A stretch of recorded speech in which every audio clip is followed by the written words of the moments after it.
Welcome to the Once Upon a Sunday Fantasy Football Podcast with your hosts, Josh Kimmel, Dave Campbell, and Justin Bowerly.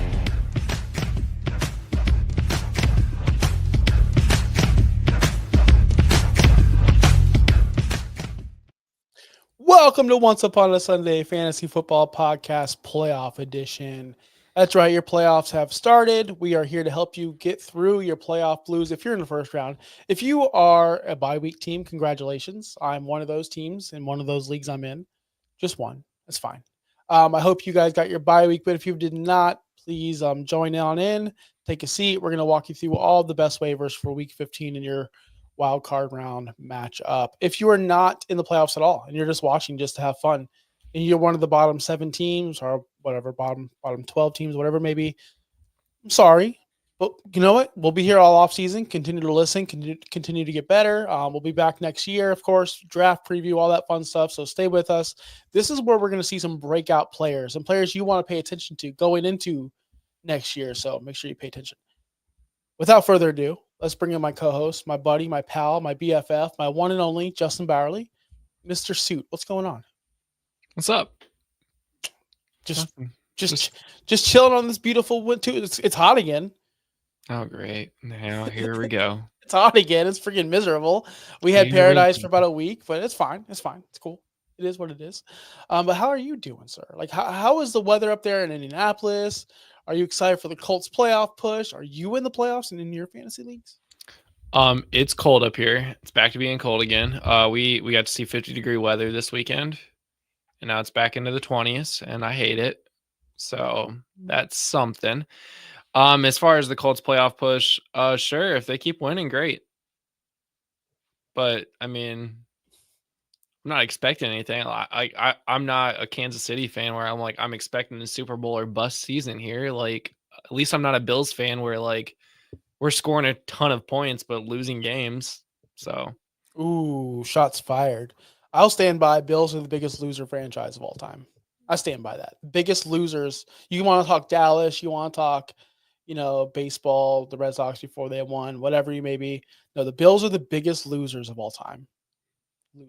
Losers. That's why you have to jump through tables. Do we have any injuries? We probably do. Did I prepare for injuries today? Not necessarily. We're on top of it today, guys. Please continue watching, because if you give me about 10 seconds, I will have all of. Do you need me to fill some space? I can fill. No, some I got stuff. it. Will Disley expected to miss multiple weeks with a shoulder injury, so that's great. Will Disley, he's been having a pretty good time lately.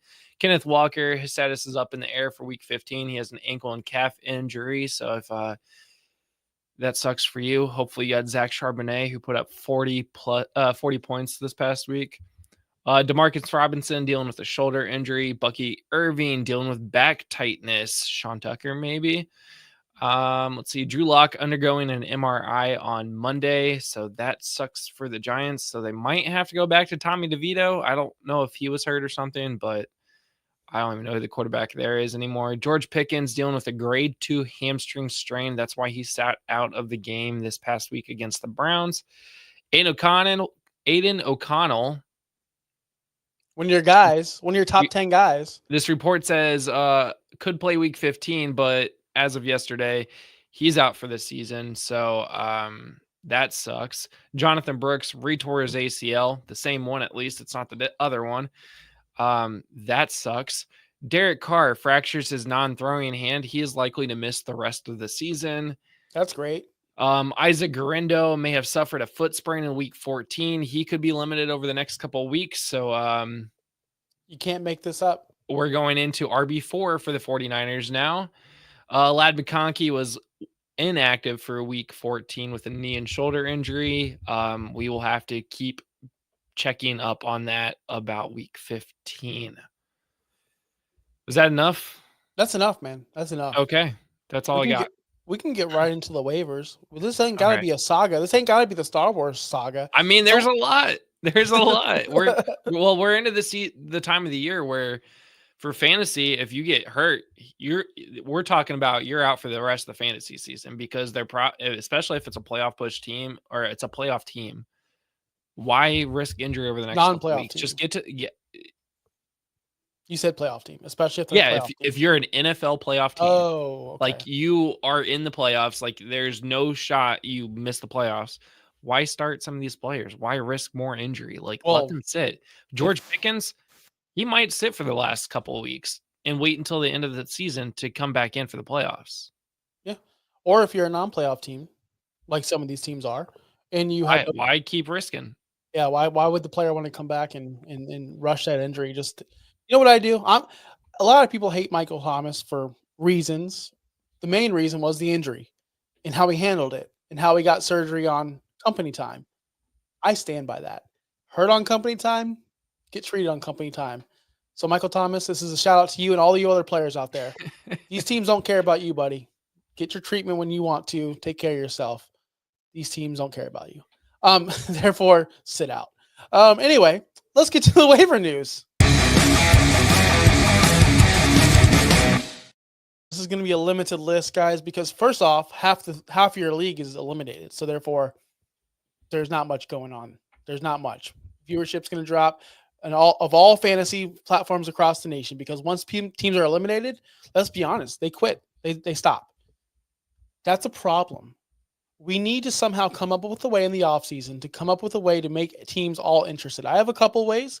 I can't wait to do a show surrounded about that, how to keep your league entertained, because we had a tanking problem in my real life league, which caused real life problems because someone didn't want to set a lineup when he was playing this number 6 seed, and the number 6 seed needed to win or lose or whatever it may be for that number 7 seed. It's a disaster. Set your lineups, people. Play to the end. Play to the last whistle. Ridiculous. I mean, we talked a lot about this in the before the season started, how to make your leagues fun, especially for the teams that are eliminated very quickly. Those 2-12 teams per se. Loser punishments, all the sorts. That's how you try to keep it. But even with a loser punishment, it doesn't necessarily mean they're going to still pay attention. I still have a league where we have a loser punishment. I still have 2-12 teams. One is paying attention. One has not logged into Sleeper since I think the draft. So, and except for when I've told him, hey, fix your lineup, and then he doesn't fix his lineup when I play him, and then I lose to him, and that's his first one of the season. It's neither here nor there. So yeah, it's tough. It sucks. It does. It sucks. But anyway, it's that time of the year. Patrick Taylor. It's that time of the year we're talking about Patrick Taylor Jr., San Francisco running back 4, rostered in 5% of leagues. I'm surprised it's that high. I really am. Last week he scored 8.5 points, just mainly because he scored a touchdown, which is nice to see. Garendo did get injured. We saw that. Taylor had 7 carries, 1 target, no catch, 25 total yards, 1 touchdown against Chicago. It's his first game playing since week 8. He has his biggest game before last week was Seattle week 6. He had 26% of the snap share, 5 carries, 1 target, 1 catch, pretty much nothing to base this off of other than he's the last man standing in San Francisco. And I don't know if that's a good thing. I really don't know if that's a positive thing. I think what you said about Deebo Samuel last week, because let's be honest, Patrick Taylor's 26 and a half years old. He's an undrafted rookie, or he's not a rookie anymore, undrafted back in 2020, so he's been in the league for a while. He's never had a chance, never had a spot. Is this where the Deebo comes in? Is this where what you predicted last week, which I didn't think was going to happen, is this where it comes in? Because something's got to happen. You can't just go in with one running back. And Kyle Juszczyk, where are you at, buddy? Can't step in? You've got to be better than this guy. Juszczyk's still alive.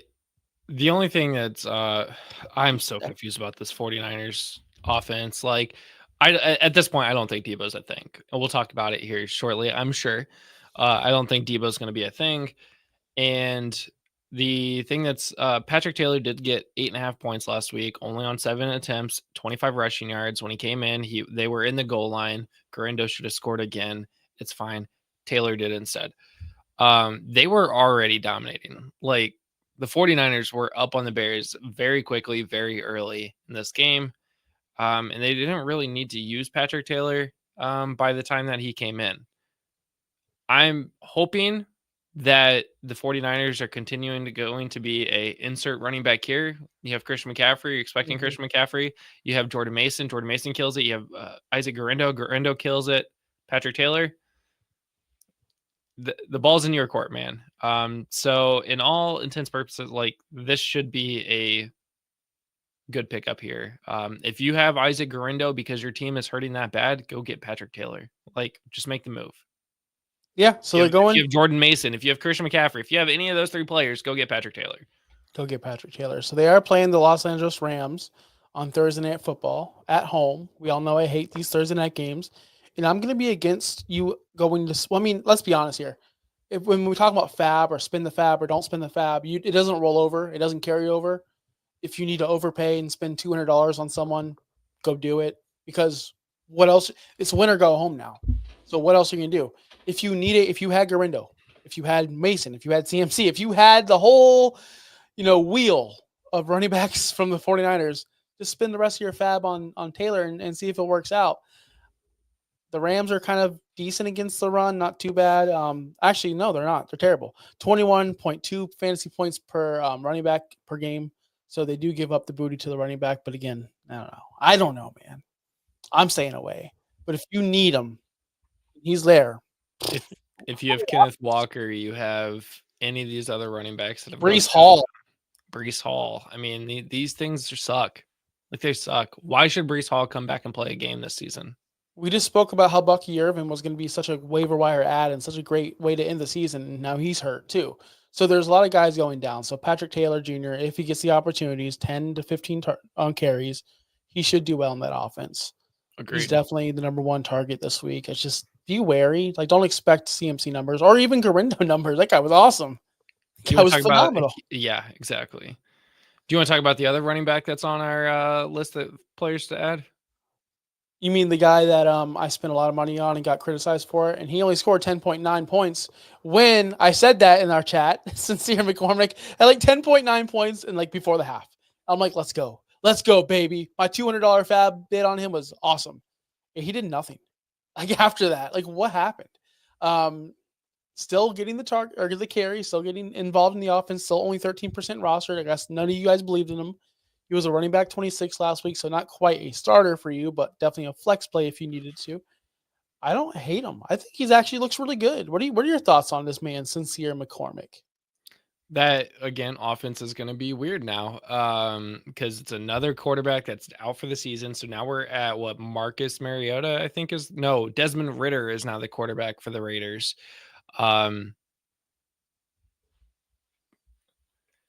Yeah, what are you gonna do? What is this offense gonna do? Like, I truthfully do not know. If you pick him up, great. Again, pick him up if you're in need of a running back. Hopefully you're not. All the bye weeks are over.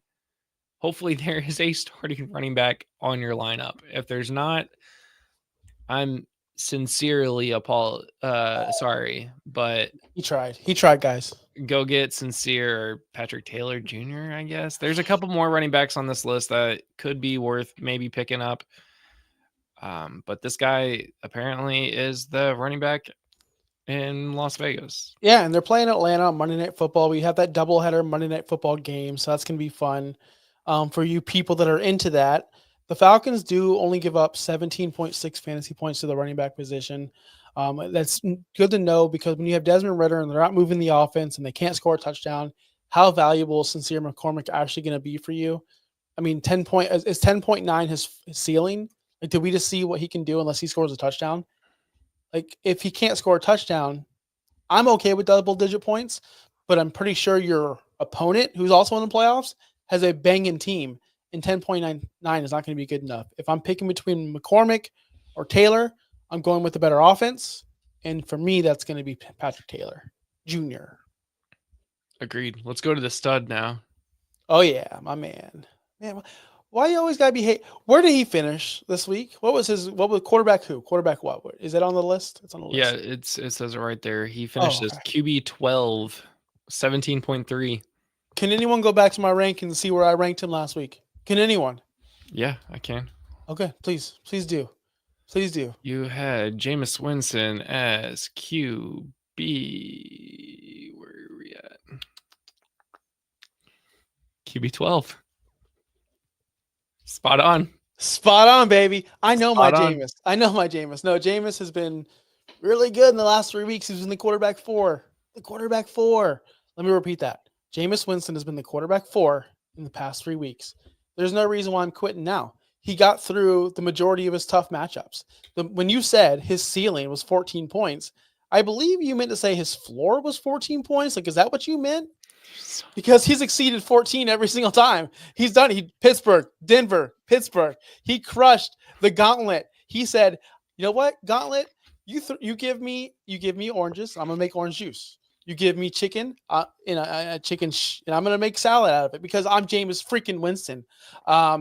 He did throw 6 interceptions in that time, but he also threw 6 touchdowns in that time. I mean, can't hate on Jameis Winston. I believe who are they playing? Who are they playing? They're playing Kansas City, Yeah. Cincinnati, Miami. He's worth keeping. I'm not saying start him against Kansas City. If you have a better option, you might want to bench him. That's fine. But Cincinnati, if you make it to the semifinals, that is a rare matchup stash that you want. Because if you make it to the divisional round, you have a quarterback, top 5 quarterback next week. So this is, to me, a must-add if you have a quarterback problem. If you do. I don't think you will. Because what's really crazy? What? We are 2 years in a row now where we are seeing the Browns backup quarterback leading the charge for teams in the playoffs. Yeah, Joe Flacco. And now Jameis Winston. Now, if only David Njoku could do well with Jameis Winston like Joe Flacco did, but it's weird. Like, it's weird. Isn't that weird? Like, we have a crappy team leading playoff hopes for fantasy rosters. I mean, isn't that the way it should be, though? Because you want your quarterback to be trailing so he scores more points, right? Like, that's the thing you want. That's fair. You don't want, like, that's why Mahomes, like, people trash him and, oh, he's not that good for fantasy. His team's, like, leading a lot, and they don't need to throw the ball a ton. I mean, they do win a lot of close games this year. Anyway, besides the point, do you want to get over to our next segment? Yeah.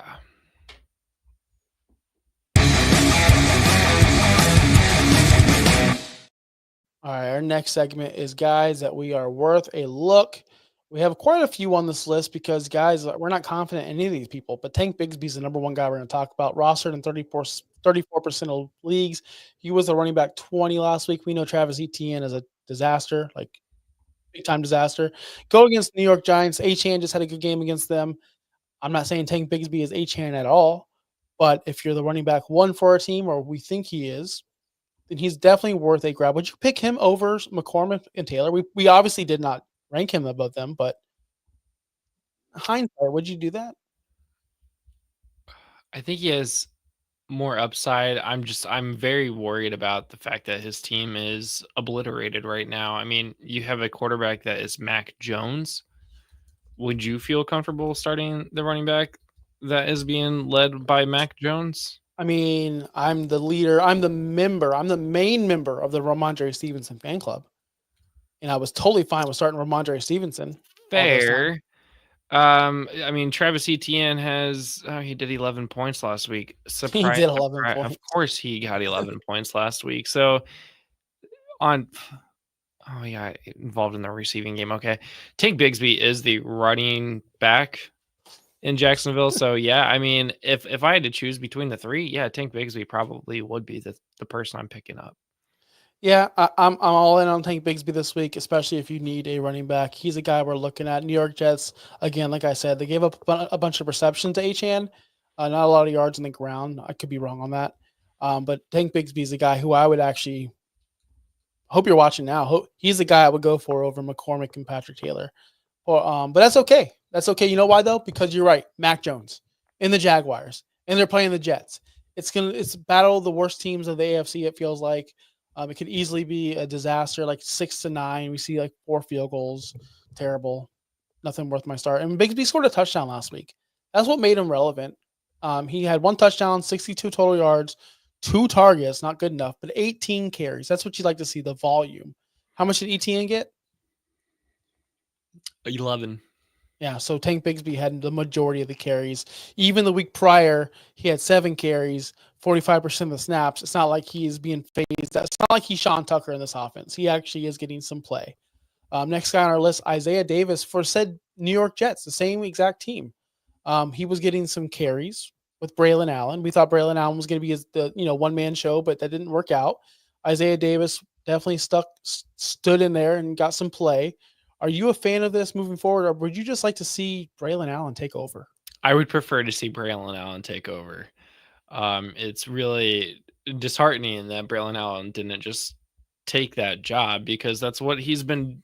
I mean, we were talking all throughout the season, especially early on. It was like, wow, Braylon Allen is a stud when he's playing. 19 points, 9.8, 5.6 as a backup. Okay, whatever. And then he didn't do anything until last week. Like, okay, 12 points on 11 carries. Cool. But why did Isaiah Davis have 15, two back-to-back double-digit weeks for Isaiah Davis on 10 carries? Yeah. It's just, I guess he's getting involved. They're both getting involved in the receiving game. It's just they both had the same amount of opportunities. Just one got in the touchdown, one got in the end zone, the other one didn't. If I had to pick, I'm taking Braylon Allen over Isaiah Davis. But if Isaiah Davis is there. So they're playing Jacksonville, who gives up the second most fantasy points to a running back, 24.9. That's the average given up to the running back position. We can easily see them, both Braylon Allen and Isaiah Davis, scoring 12 to 15 points each. That's just the way it is these days. 6 targets for Davis. He had 9 in the past 2 weeks. He has 2 touchdowns in the past 2 weeks.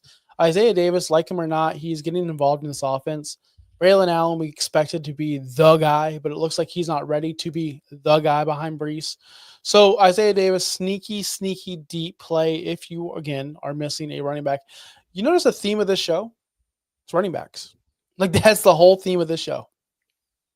Moving on, Hunter Henry. We've been talking about. Won't talk about a single running back for the rest of the show. I am so sick of Hunter Henry on our list. Every week. Every single week we talk about how Hunter Henry is the guy for Drake May, and Hunter Henry is the guy making plays over there. They don't have a receiver worth anything. I mean, Demario Douglas is nice, but 5 for 60, cool, I guess. But you're not starting him because 5 for 60 is not great. But Hunter Henry for a tight end, pretty good. Tight end 16 over the last 3 weeks, was off last week, so I'm pretty sure it's baked into that entire ranking. Is that correct? Yes. Yeah, so that 0 he got last week because he didn't play, totally baked in. He's been, we say it every week, awesome. Second most slot snaps in the NFL. 5th most routes run in the NFL. This is all for tight ends. 5th in receptions for tight ends. 6th in receiving yards for tight ends. Only has 1 touchdown. And that's Hunter Henry's usual main game, is to get those touchdowns. Double-digit fantasy points, 2 out of the last 3 weeks. I'm okay with Hunter Henry in this matchup against Arizona. Yeah, I agree. Hunter Henry has been not just great over the last couple of weeks. He's been great all season. If I had to ask you, would you rather have the tight end 11 or tight end 15? Which one would you pick on the season? I mean, wouldn't I want the 11 because he's higher? Yeah. So we're Hunter Henry over guys like Kyle Pitts. He's doing better than Kyle Pitts. Sam Laporta, Pat Freiermuth, Cole Kmet, Mike Gesicki, Dallas Goedert, Isaiah Likely, Will Dissly, Evan Ingram, Dalton Schultz, Jake Ferguson. He's doing better than all of these guys, and yet he's the one that's consistently on our list every week. And in fact, we have another tight end on our list that's even doing better than he is this season. Oh, we do? Is that a tease? And is that a tease? Yeah. We have 2 top 12 tight ends still on our waiver list every single week. We continue to tell you guys every single week, go pick them up. So hopefully you guys are what's keeping their roster percentage up and not down. 48% of leagues, he is only rostered. And the next tight end on our list, which we'll skip to him real quick if we can, Zach Ertz, Washington. He was also on bye last week. These are 2 guys that were on bye, and you might forget about them. And you're like, oh, yeah, Zach Ertz is really, really good this year, which if you haven't been paying attention, you wouldn't know that he is the tight end 10 this year. He's a startable tight end. He averages 10 points per game. He's had double-digit fantasy points in his last 3 weeks, 18.7, 15.8, 12.5. He's had a lot of double-digit points this year, actually. He's only a couple points behind Tucker Kraft and David Njoku, so he can easily leapfrog those guys and Mark Andrews as well, and Cade Otton. By the end of the week, he could literally be the tight end 6 because I think he can outscore all those guys above him this week specifically. So Zach Ertz going under the radar. Jaden Daniels, he's got New Orleans this week. New Orleans is just a S show. They're just a disaster. Zach Ertz is such a solid play, and he's not going to get you 0. He's not going to get you 0 like someone like a Will Dissly could do, or any of these other streamers that we already spoke about Dissly being out. But the usual streamers, you guys get cute with those, and you guys get got. You guys get got really bad. Like, oh, Noah Gray. Yeah, what's Noah Gray going to do? 6.6. Mike Gesicki, 5.4. Yeah. So these guys are 2 guys I'm tired of talking about every single week. Like, please go pick them up. Get them above 60% so we can stop talking. I mean, one's at 53 or one's at 54. The other's at 48. So we're still far away from that. So another guy I'm tired of talking about because I don't want him on my list, but you kind of have to. Quentin Johnson of the Los Angeles Chargers, wide receiver, owned in 53% of leagues, going against Tampa Bay, though. Oh, my goodness. Give me all that. Give me all the Tampa Bay. Oh, my. Is Justin Herbert going to throw for 500 yards? Is this it? Is this a big week for Justin Herbert where he scores you 40 points? Is he the streamer of the – I'm just saying, I'm excited. I've never been excited for Quentin Johnson in my entire life. But if there's a team that can allow below-average players like Ricky Pearsall to get open, it's 100% Tampa Bay. So let's go. Quentin Johnson, do you hate this? Are you just a big hater of Quentin Johnson? No, I don't hate it. 4 touchdowns over the last 6 weeks. That shows you really good things. And actually in one of those weeks, one of those weeks was Baltimore where he had 0 reception, 0 everything. He had 5 targets. So, but since that 0 for 5 game, he's only dropped he has only not gotten 4 targets to actually be brought in. 7 receptions over the last 2 weeks for a touchdown, only 60 yards. So I think he's still very much touchdown dependent. Even when he did score a touchdown in week 10 against Tennessee, he still only put up, nope, I'm looking at standard. Oh my God, this is embarrassing, guys. So yeah, he's getting double-digit points when he gets that touchdown, but I think he's a very, very big touchdown dependent play. And if you're saying that Tampa Bay lets anybody score against them, this is the guy to go get.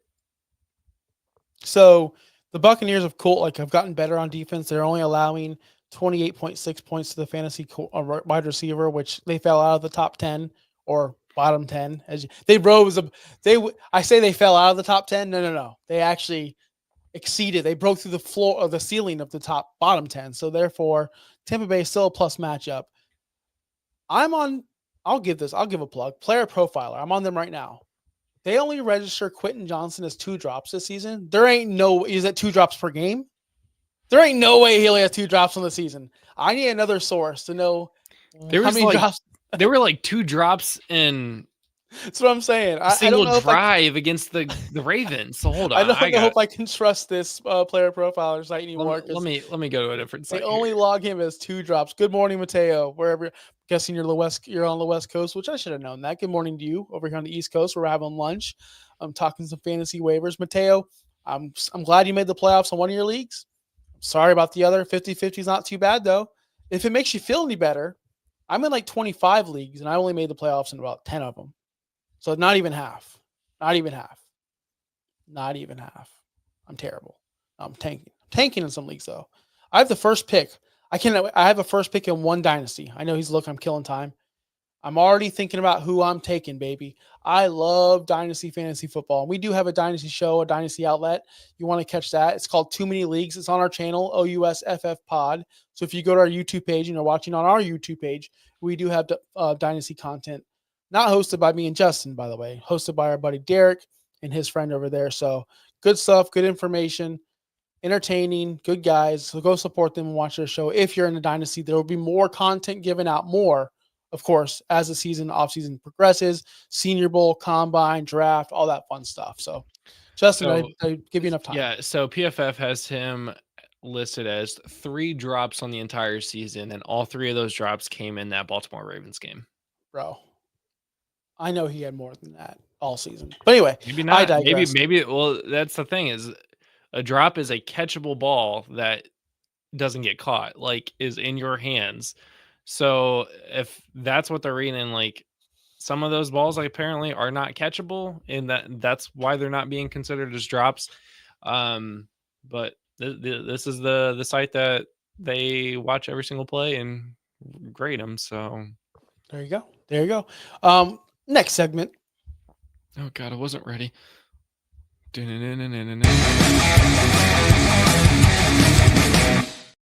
I have one guy in this segment in the worth a stash. That's Drake May. He's playing Arizona, Buffalo, Chargers. Not ideal matchups for you, but again, if you're missing one of these quarterbacks, you'll rely on, this is more for super flex leagues. If you're relying on a Derek Carr or one of these Aiden O'Connell because you thought his matchups perfect, which they were. I'm not going to trash nobody for ranking him high. Unfortunately, he got hurt. We cannot predict injuries.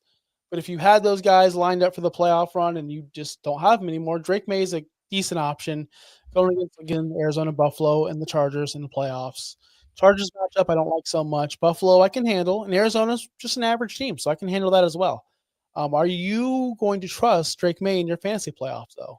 Yeah. If I'm in a 1 quarterback league, I'm not. The Arizona matchup is a bottom 10 matchup for them. Against the quarterback position, they allow a bottom 10 amount of points against the quarterback position. And the Chargers in the championship matchup, again, another bottom 10 matchup for them. That's tough. They got a divisional game in the semifinals. So against Buffalo in Buffalo, it's a tough playoff matchup for Drake May and the Patriots offense. I don't see any feasible way that I would be starting him throughout the rest of the season. Superflex, okay, maybe I might consider it, but I don't see that upside that you're gonna have. And again, unless you have a weird injury come into play, that's gonna be the only thing keeping him in. He's QB 26 on the season, so even in Superflex, that's not even really a starting position. Mind you, he didn't play the first several weeks, so let that factor in there. Yeah, his matchups are tough. All 3 of these teams are in the top 12 against the quarterback, all of them. But again, this is strictly super flex. So if you're not in a super flex league, first off, what are you doing? Join one. Second off, you could tune out for a second. Drake May is not as bad as you think, guys. He does have the rushing upside. He said 20. I know this isn't a lot, but 20 or more rushing yards every single game except for week 7 and week 3. The rushing matters. Like he had 59 against Indianapolis. That's almost a full. That is a full touchdown plus more if you play in a traditional 4 points per touchdown league. Same thing against Tennessee. He had 95 rushing yards. So the rushing upside is there. I'm not saying he's not Lamar Jackson. He's not going to run the ball, 50, 60 yards a game. That's just not who he is. But he has the capability of doing it. He is 8th in the league at the quarterback position for rushing, 345. That's something we're going to be talking about in the offseason, people. Drake May, spoiler, is going to be one of my number 1 targets this offseason. He's a guy who I'm going to target a lot.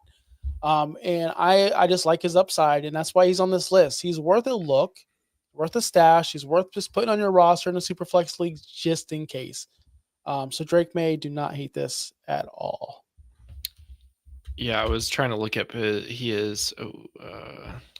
was looking at points per game where he ranks, and he is 28th points per game. So yeah, I mean, there's definitely some growing pains, and if you don't have an alpha wide receiver 1, it happens. It's not like he's over there failing with Keenan Allen and DJ Moore and Roma Dunze and Cole Kmet and DeAndre Swift. He's failing with Jalen Polk and Demario Douglas. yeah. I mean, come on. All right, Mateo has he wants to share his starting playoff lineup, and since he's been here all season, I feel like we could give that out because he's been here since day 1. Yeah. Okay, so my starting playoff lineup for now: Hurts, Hubbard, Dowdle, Kupp, Ridley, Njoku, Ertz, Ryland. Yeah, who's Ryland? Is that a kicker? It's got to be a kicker. That's got to be a kicker. I don't know. In trying to pick up the Ravens defense, and on my bench, I have Lockett, Brandon Cooks, Patrick Taylor Jr., Braden Allen, and Josh Downs. And Ryland is a kicker for what team? Bro, don't worry about what team. Anyways, he plays okay. for the playoff team right here for Mateo. So he plays for Mateo. I love Hubbard, especially with Jonathan Burks going back down again. Hubbard has the clear run through the for that team. Hurts, Lovett, Dowdle. Okay. Patrick Taylor and Braden Allen. He's been listening to us, Braden Allen, which is Braden Allen, which is awesome. So yeah, I like your team a lot. What seed did you get, Mateo? What seed? 1, 2, 3, 4, 5, or 6? Let's move on to the next segment while he answers that, which is check back next week. If you have it next week. If you're there next week, check back. T. Higgins. I don't want to talk about T. I'm not talking about T. I refuse. Jamar Chase scored 1,000,000 points last night. 1,000,000 points. CD Lamb scored a bunch of points. T. Higgins, 4.8. 4.8. 4.3, actually. Sorry, I forgot the half point for a first down. 4.3. 5 targets, only 2 receptions, 23 yards. I don't want to talk about him. I don't want to talk about him. Like I'm done. I'm done. This is a contract year. The worst contract ever. You were so mad that you got franchise tagged and you suck this bad. You're getting paid more than Jamar Chase this year. He won't be on the team next year. Look, he's not going to be on the team next year. This is the worst. Can I do it? Oh, you can I do it? Him? Yeah. Can I do it? Yeah. Oh, no. And now, a moment of silence. Man. T. Higgins is dead. This for fantasy. Oh. Didn't mean to do that. And now, a moment of silence. Listen, I will say this about T. Higgins. I'm going to say this about T. Higgins. When he wants to play, he's very good at football. Like, he's very good. He averages almost 6 catches a game. He averages 80 yards a game. You know, he has 5 touchdowns on the season, which is really good. 11.6 touchdown rate. He's getting targets. He's averaging 9.7 targets a game. Like, that's just a fact. He's only played 8 games this year. That's it. That's his problem, though, with me. My problem with him is he doesn't just disappear or he gets hurt too much and he's just gone. Let's see what happens next year when he's in Las Vegas and he has Cam Ward throwing him the ball. We'll see. Yeah. It probably is too premature to actually bury him. Again, check back next week. Because looking back at his stats, when he is playing, he is getting double-digit points. He's only not gotten double-digit points twice this season in games that he's played, and that's week 3 against Washington. That was his first game back of the season. He still got 6 targets on that game. And then last night against the Dallas Cowboys, which, okay. But yeah, I mean, he finished wide receiver 17 last week with almost 18 points. Wide receiver 2 the week before the bye in week 11 against the Chargers. He's finished as wide receiver 9 and 4 this season. So he's been fine, but he's not worth a contract. This last night should have been a game he should have been able to dominate in, and he didn't. Check back next week. If you're there. Next guy on our list, the biggest bum of them all. Kyle Pitts, 81% rostered. He has scored a total of under 5 points in the last 3 weeks he's played. I can't make that up. I just can't. I just don't know what to do with Kyle Pitts anymore.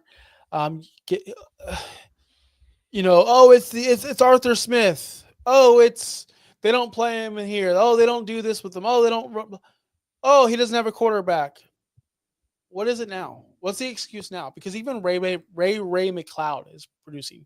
Darnell Mooney has been revived like the Undertaker Mateo. We should play the gong for Darnell Mooney, comeback player of the year, Darnell Mooney. or at least one of them. What's the excuse for Kyle Pitts? I want to hear it. And this offseason is going to be very interesting. Like, is this the year? Because we were still on him this year. We were still thinking, oh, Kyle Pitts is going to be a thing because now he has Captain Kirk. Well, he only averages 3 catches a game. He only averages 41 reception yards a game. He has 3 touchdowns, better than when I guess his rookie season. He's just not getting involved. His target share is at a 14.1%. We talk about this with Laporta. You can be as good as you want, but if your target share as a tight end is lower than 18, 19%, even 20, you're just not productive. You're just not useful. And Kyle Pitts has reached that. Is he a mistake? Was he a mistake? Yeah, he was. He was one of the biggest busts in the draft. Is he done? No, he's 24 years old. No, he's not done. Is he done for the Falcons? Probably. I think he'd have to go somewhere else to succeed. I really do. I can see it next year, but I don't think he's going to be free next year because I don't know how long his contract. He was a first-round pick. So this is the last year of his standard 4-year, but they did sign his 5th-year option at the beginning of the season. So he is going to take $10.8 million out of their cap next year.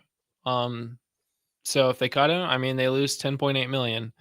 But I don't see that. I don't see them just giving up on the number 4 overall pick. I mean, when he produces, he produces. Like, he's very good. It's just they would have to trade him. They would have to trade him so that he doesn't take up any of that money. So his last game that where he was fantasy relevant.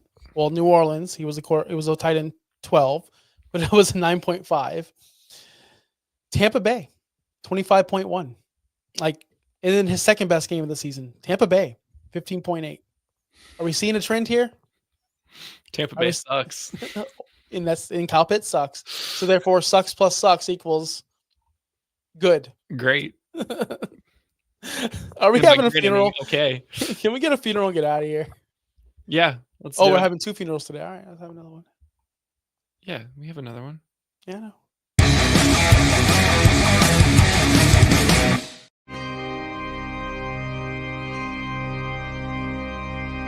And now, a moment of silence.